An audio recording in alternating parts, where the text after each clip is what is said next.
अस्सलाम वालेकुम। Standard 11 subject economics chapter number 5 part 3। तो हमारा लेसन था आमदनी और खर्च के ख्याल, यानी कि आवक अने खर्चना ख्यालों। तो इस लेसन में मैंने आपको बताया था कि खर्च के मुख्तलिफ़ ख्यालात कौन कौन से हैं। एक था वास्तविक खर्च जिसको हम कहते थे असल खर्च, और दूसरा था वैकल्पिक खर्च जिसे कहा जाता था मुतबादिल खर्च। इसके अलावा हमने वैकल्पिक खर्च यानी कि मुतबादिल खर्च की जो मुश्किलें आती थी उसके बारे में जानकारी हासिल की। फिर मैंने आपको बताया था कि कम अरसे वाला खर्च और तवील अरसे वाला खर्च, ये दोनों की भी आपको तारीफ बताई, उसके बारे में उसकी तस्वीर भी आपके सामने पेश की।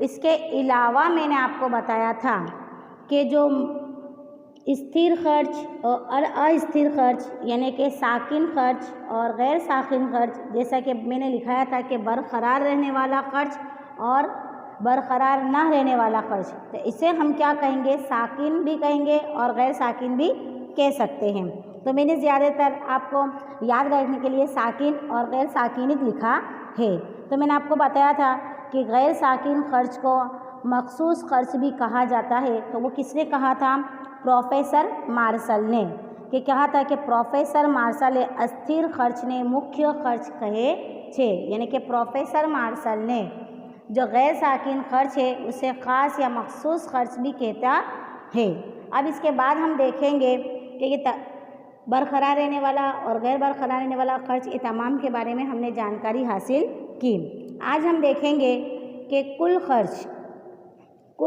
किसे कहते हैं।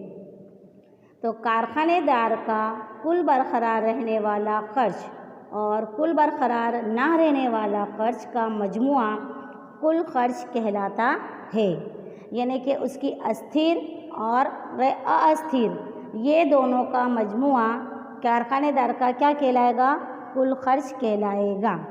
ऐसा क्या आएगी तारीफ कि कारखानेदार का कुल बरकरार रहने वाला खर्च और कुल बरकरार ना रहने वाला खर्च का मजमुआ कुल खर्च कहलाता है। या फिर इसको इस तरह से भी हम पेश कर सकते हैं कि कारखानेदार का कुल साकिन रहने वाला खर्च और गैर साकिन रहने वाला खर्च का मजमुआ कुल खर्च कहलाता है।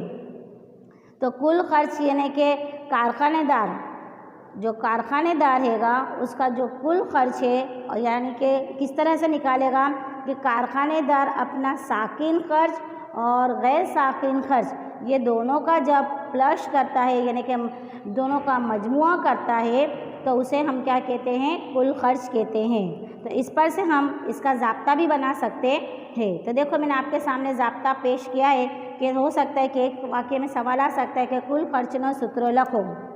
तो कुल खर्च बराबर कुल साकिन खर्च जमा कुल गैर साकिन खर्च, जिसे इंग्लिश में हम कह सकते हैं TC = TFC + TVC, यानी कि कुल खर्च को हम क्या कहेंगे, TC कहेंगे। क्या कहेंगे, TC। याद रहे कि कुल खर्च को हम क्या कहेंगे, TC, और साकिन खर्च को क्या कहेंगे, TFC, और गैर साकिन खर्च को क्या कहेंगे, TVC। तो हमारा ज़ाब्ता बनता है TC = TFC + TVC। अब क्या होता है कि पैदावार में अगर इजाफा होता है तो साकिन खर्च भी क्या होता है, साकिन ही रहता है। जो खर्च होता है वो भी कैसा रहेगा, साकिन ही रहेगा। यानी कि पैदावार बढ़ने के बावजूद भी मेरा जो खर्च है वो कैसा है, साकिन है। लेकिन गैर साकिन खर्च में अगर इजाफा होता है तो कुल खर्च में भी क्या होगा, गैर साकिन खर्च में भी इजाफा होगा। इसीलिए कुल खर्च की जो खत है क्या है कि कुल खर्च की जो खत है वो गैर साकिन खर्च की खत के ऊपर के हिस्से में होती है। लेकिन इन दोनों के दरमियान का जो उमूद होता है वो कैसा होता है, सरका होता है, यानी कि अंतर जिसको कहेंगे लम्ब। तो वो दोनों का कैसा होता है, साकिन और गैर साकिन का या मसावी होता है। तो इसको हम तस्वीर के ज़रिए समझने की कोशिश करेंगे। तो देखो मैंने आपके सामने तस्वीर पेश की है कि मेरे पास क्या दिया है कि पैदावार का तनासुब है और दूसरे खाने में है कुल साकिन खर्च जो रुपयों में बताया है। उसके तीसरे डब्बे में देखेंगे हम कि कुल गैर साकिन खर्च, मैंने पहले भी बताया था कि बरकरार रहने वाला और बरकरार न रहने वाला, लेकिन आपको आसानी के लिए मैं बताती हूँ कि स्थिर को हम साकिन कहेंगे और अस्थिर को हम गैर साकिन कहेंगे। तो कुल गैर साकिन खर्च और दूसरा दिया है कि कुल खर्च। अब जो कारखानेदार उसके पैदावार के तनासुब में देखो 0 है, लेकिन उसके कुल अस्थिर खर्च यानी कि उसके साकिन खर्च में कितने रुपए बताए हैं? 100 रुपये। साकिन खर्च 100 रुपये है, लेकिन गैर साकिन खर्च में कोई रुपया खर्च हुआ नहीं है, तो वहाँ पर 0 है। इसलिए मेरा कुल खर्च कितना आएगा? 100 रुपये ही होगा। अब दूसरे में देखेंगे कि पैदावार का जो तनासुब है वो 10 है। साकिन खर्च कितने रुपए मेरा हो रहा है? 100 रुपये हो रहा है, लेकिन इसके साथ साथ मेरा गैर साकिन खर्च भी जो हो रहा है वो कितने रुपए हो रहा है? 80 हो रहा है। यानी कि मेरे पास कुल खर्च कितना होगा? 180। तो हमें अपना ज़ाब्ता बनेगा TC = TFC + TVC, यानी कि कुल खर्च बराबर कुल साकिन खर्च प्लस कुल गैर साकिन खर्च। अब उत्पादन देखो, पैदावार का तनासुब 20 है, फिर साकिन खर्च देखो सब में साकिन खर्च के अंदर कोई फ़र्क हो रहा नहीं है, यानी कि साकिन खर्च में सब में 100 रुपये ही है, लेकिन गैर साकिन खर्च में इजाफा हो रहा है। तो 20 रुपये है, साकिन खर्च 100 रुपये है और कुल साकिन खर्च मेरा कितना है? 150, यानी कि 150 है। तो साकिन खर्च और गैर साकिन खर्च को मैं प्लस करूँगी तो मेरे पास कुल खर्च कितना रुपये होगा? 250 रुपये का होगा।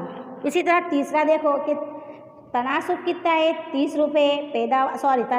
पैदावार का तनासुब 30 है, लेकिन उसके ऊपर रुपया 100 रुपये। देखो साकिन में बार बार मैं कहती हूँ कि 100 रुपये ही है, ना बढ़ रहा है ना घट रहा है, जो है वही है, 100 रुपये है। लेकिन गैर साकिन के अंदर इजाफा हुआ है, देखो 210 रुपये, यानी कि पैदावार के तनासुब में इजाफा होता है तो गैर साकिन खर्च में क्या हो रहा है? इजाफा होता है, लेकिन साकिन खर्च में कोई इजाफा नहीं हो रहा है। इसलिए मेरा कुल खर्च कितना आएगा? 310। अब देखो पैदावार के तनासुब में और 10 बढ़ गए, 40 आ गए, लेकिन साकिन खर्च में कोई भी तब्दीली नहीं आई, बल्कि 100 ही है। लेकिन गैर साकिन में देखो तब्दीली आई। तो याद रहे कि अगर पैदावार के तनासुब में इजाफा होता है तो गैर साकिन में भी क्या होगा? इजाफा होगा, लेकिन साकिन खर्च में कोई भी इजाफा नहीं होगा। अब मेरे पास 50 रुपये पीछे बढ़ गया मेरा तनासुब, तो वो देखो साकिन खर्च तो वही है, 100 रुपये ही है, लेकिन देखो वापस गैर साकिन खर्च में देखो 390 हो गए, यानी कि इजाफा हुआ और कुल खर्च मेरा कितना हो गया? 490। तो इसका मैं बार बार बता रही हूँ कि अगर पैदावार के तनासुब में इजाफा होता है तो गैर साकिन खर्च में भी इजाफा होगा, लेकिन अगर पैदावार के तनासुब में इजाफा होता है तो साकिन खर्च में कोई इजाफा नहीं होगा, वो साकिन के साकिन ही रहेगा। तो ये था मैंने आपको बताया। अब इसी को हम उत्पादन यानी कि पैदावार के तनासुब की हम कुल खर्च की तस्वीर देखेंगे तो हमको पता चलेगा। तो देखो मैंने यहाँ पर तरसीम जो बताई है, तो वो तरसीम के अंदर मैंने जो बताया है 0, 10, 20, 30 जो मैंने पहले आपको डब्बे में बताया था, वही डब्बे को अब मैं दोनों को साथ में लेकर बताती हूँ कि मैंने एक्स महवर के ऊपर क्या लिखा है? पैदावार का तनासुब लिखा है, और वाई महवर पर मैंने क्या लिखा है? कुल खर्च लिखा है। क्या लिखा है? खर्च। तो हम देखेंगे मैंने नाम दिया है ओ और पी दिया है, तो मेरे पास यहाँ पर 2 खत है। देखो TC, तो TC मेरा क्या होता है? TC का मैंने आपको बताया था, TC मेरा कुल खर्च का खत है ये, और TVC क्या है? मेरा गैर साकिन खर्च है। और देखेंगे तस्वीर के अंदर देखेंगे TFC, तो TFC जो सीधा मुतवाज़ी खत गया है वो कौन सा है? मेरा साकिन खर्च है। तो देखो सबसे पहले हम देखेंगे कि तस्वीर के अंदर देखेंगे कि OX महवर के ऊपर मैंने पैदावार बताई है, वो OY महवर के ऊपर मैंने क्या बताया है, खर्च बताया है। लेकिन जैसे जैसे पैदावार में इजाफा होता है तो साकिन खर्च में देखो कोई भी तब्दीली आ नहीं रही है। लेकिन गैर साकिन खर्च में अगर इजाफा होता है तो नतीजा क्या निकलता है कि पैदावार में अगर इजाफा होता है तो गैर साकिन खर्च के अंदर देखो क्या होता है, इजाफा हो रहा है। तो जैसे जैसे पैदावार में इजाफा होता है तो साकिन खर्च साकिन ही रहता है, लेकिन जो कुल खर्च है उसके अंदर क्या होगा, इजाफा होगा। लेकिन वो किस वजह से इजाफा होगा, गैर साकिन खर्च की वजह से उसमें इजाफा होगा। इसीलिए गैर साकिन खर्च के जो ख़त है वो मैंने देखो यानी कि दाबी यानी दाएं जानिब और बाएं जानिब बताई है, यानी कि सीधा हाथ और ऊंधा हाथ, याद रहा। अब इसको हम देखेंगे कि जो कुल खर्च है वो ख़त का जो ख़त है वो क्या है, मुतवाज़ी है। देखो कैसा है, मुतवाज़ी है, जिसको हम क्या कहेंगे, समांतर। कुल जो गैर साकिन ख़त है वो क्या है, मुतवाज़ी के ऊपर है, कुल खर्च के ख़त के मुतवाज़ी के ऊपर है। यानी कि कुल खर्च देखो और गैर साकिन खर्च देखो, वो दोनों यानी कि P और TC और O और TVC ये दोनों एक दूसरे के कैसे है, मुतवाज़ी है।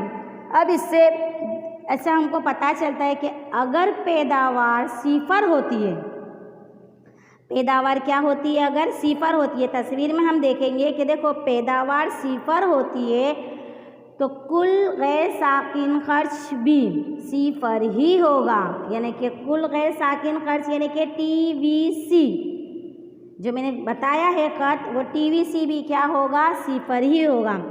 और अगर पैदावार सिफर होती है तो कुल साकिन खर्च देखो यानी कि TC देखो, जिसको मैंने P दिया है नाम, तो वो P यानी कि OP, तो OP मेरा गैर साकिन खर्च होगा और उसका सिफर और उसका कुल खर्च भी क्या होगा, सिफर ही होगा।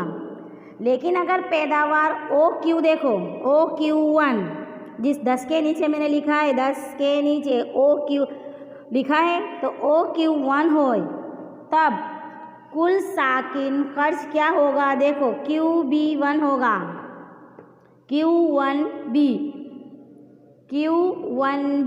दिख रहा है आपको, Q1B और Q1B होता है तो गैर साकिन खर्च देखो Q1C होता है। क्या होता है, Q1C। तस्वीर में हम देखेंगे TVC का जो ख़त है उसके अंदर देखेंगे कि Q1B होता है तो गैर साकिन खर्च क्या होगा, Q1C होगा। अब इसके बाद देखेंगे कि पैदावार अगर OQ होती है, OQ2 देखा आपने, OQ2 जो 30 के नीचे लिखा है मैंने, OQ2, तब जो साकिन खर्च है वो क्या होगा, Q2F होगा और गैर साकिन खर्च क्या होगा, Q2G होगा और उसका कुल खर्च क्या होगा, Q2E होगा। दिखा आपको। अब इसके बाद देखेंगे कि अगर पैदावार OQ2 होती है, OQ2 होती है तो उसका जो कुल साकिन खर्च है वो क्या होगा, Q2F होगा और गैर साकिन खर्च क्या होगा, Q2G और कुल खर्च कितना होगा, Q2E है। तो ये हमने तस्वीर के ज़रिए बताया है। अब इसके बाद हम देखेंगे सरेराश स्थिर खर्च। हमारे पास दो खर्च होंगे, सरेराश स्थिर खर्च, तो इसको हम देंगे औसतन बरकरार खर्च भी कह सकते, या आप लोग इसे औसतन साकिन खर्च भी कह सकते हैं, जिसे गुजराती में कहेंगे सरेराश स्थिर खर्च, एवरेज फिक्स कॉस्ट। तो इस यानी कि औसतन बरकरार रहने वाला खर्च किसे कहते हैं, या फिर सवाल आ सकता है कि सरेराश स्थिर खर्च एटले शू। तो कारखानेदार के कुल साकिन खर्च को पैदावार की इकाई से तकसीम करने से जो खर्च हासिल होता है उसे औसतन साकिन खर्च कहते हैं, या फिर कहेंगे औसतन बरकरार रहने वाला खर्च कहते हैं। क्या कहेंगे कि कारखानेदार के कुल साकिन खर्च को, यानी कि जो कारखानेदार है, जो पेड़ी है, उसका जो साकिन खर्च की पैदावार है उसकी इकाई से हम तकसीम करते हैं, यानी कि भागाकार करते हैं। तो जो खर्च हमको हासिल होता है उसे हम क्या कहेंगे, औसतन साकिन खर्च कहेंगे, या फिर हम औसतन बरकरार रहने वाला खर्च भी कह सकते हैं। अब इसे तलाश करने के लिए भी हमारे पास ज़ाब्ता है, तो वो ज़ाब्ता देखेंगे। ज़ाब्ता आपको याद होना चाहिए कि देखो मैंने लिखा है कि औसतन साकिन खर्च इज इक्वल टू कुल साकिन खर्च अपाउन कुल पैदावार की इकाई। इंग्लिश में इसको कहेंगे AFC is equal to TFC upon TP, यानी कि AFC मेरा क्या रहेगा, औसतन साकिन खर्च कहेंगे, जिसे इंग्लिश में बोलेंगे एवरेज फिक्स कॉस्ट, और TFC हमारा जो होएगा वो क्या होएगा, हमारा कुल साकिन खर्च रहेगा, जिसे TFC से हम जाहिर करेंगे और जिसे इंग्लिश में बोलेंगे टोटल फिक्स कॉस्ट। और TP इज इक्वल टू को हम क्या कहेंगे, कुल पैदावार की इकाई, जिसे हम क्या कहेंगे इंग्लिश में टोटल प्रोडक्शन। अब इसको देखो, यही ज़ाब्ते को मैंने बताया है आपको, ज़ाब्ते हल कर देने के एक हिसाब हल करके बताया है कि हमको औसतन खर्च करना है। तो मान लो कि मेरे पास 5,000 है, यानी कि मेरे पास साकिन खर्च कितना, 50,000 है, साकिन खर्च मेरे पास कितने रुपए है, 50,000 है, और कारखानेदार की जो इकाई की पैदावार है वो मेरे पास कितनी है, 1,000 है। तो मैं देखो, मैं इसको ये 3 सिफर चले जाएंगे, ऊपर के 3 सिफर चले जाएंगे, डिवाइड कर दूंगी तो बचेगा मेरे पास कितने, 50। तो मेरे पास क्या निकला, AFC इज इक्वल टू मेरे पास कितना निकलेगा, 50 रुपये निकलेगा, यानी कि मेरा औसतन साकिन खर्च कितना होगा, 50 रुपये मेरे को हासिल होगा।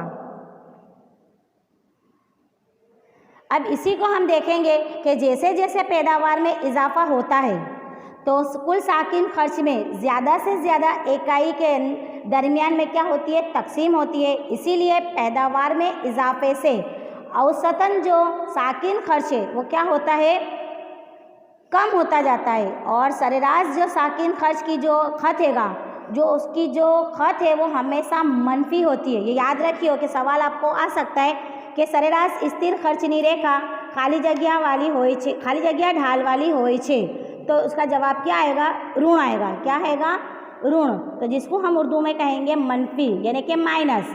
तो स्थिर खर्च यानी कि साकिन खर्च की जो रेखा है वो हमेशा कैसी होती है, ऋण ढाल वाली होती है। तो इसको हम तस्वीर के ज़रिए देखेंगे कि देखो मेरे पास पैदावार का तनासुब कितना है, जो पैदावार का तनासुब है वो मेरे पास 10 है। स्थिर खर्च यानी कि मेरे पास साकिन खर्च में पहले भी बता चुकी हूँ कि साकिन खर्च में कोई भी तब्दीली पेश आती नहीं है। देखो सभी डब्बों में 100 है। इसके बाद हम देखेंगे कि औसतन खर्च मेरा कितना निकलता है, 10 निकलता है। तो इसी टेबल को अगर हम ज़ाब्ते से हल करते हैं तो निकलेगा 2 सिफर, इधर से 1 सिफर गया, इधर से 1 सिफर गया, बचेगा क्या मेरे पास 10 एका 10। अब क्या आएगा मेरे पास 20 है, यानी कि कुल स्थिर खर्च मेरे पास कितने हैं, 100 है। उत्पादन की इकाई यानी कि पैदावार की इकाई कितनी है मेरे पास 20, तो 20 पंचे 100 लूँगी तो मेरे पास कितना औसतन खर्च निकलेगा, 5 निकलेगा। इसके अलावा मेरे पास पैदावार यानी कि कुल साकिन खर्च कितना है, 100 है, और पैदावार की इकाई कितनी है मेरे पास 30 है। दोनों को डिवाइड करूँगी तो 0.3 निकलेगा मेरे पास। इसके अलावा मेरे पास दूसरा देखो कि कुल साकिन खर्च मेरे पास 100 रुपये है और पैदावार की इकाई कितनी है, 40 है। तो दोनों को मैं डिवाइड करूँगी तो कितना मेरे पास आएगा, 2.5 आएगा। तो ये हमको तस्वीर के ज़रिए बताई है कि देखो तस्वीर में देखो कि पैदावार का तनासुब मैंने किसके ऊपर बताया है, एक्स महवर के ऊपर बताया है, और वाई महवर के ऊपर मैंने क्या बताया है, स्थिर यानी कि साकिन खर्च को बताया गया है।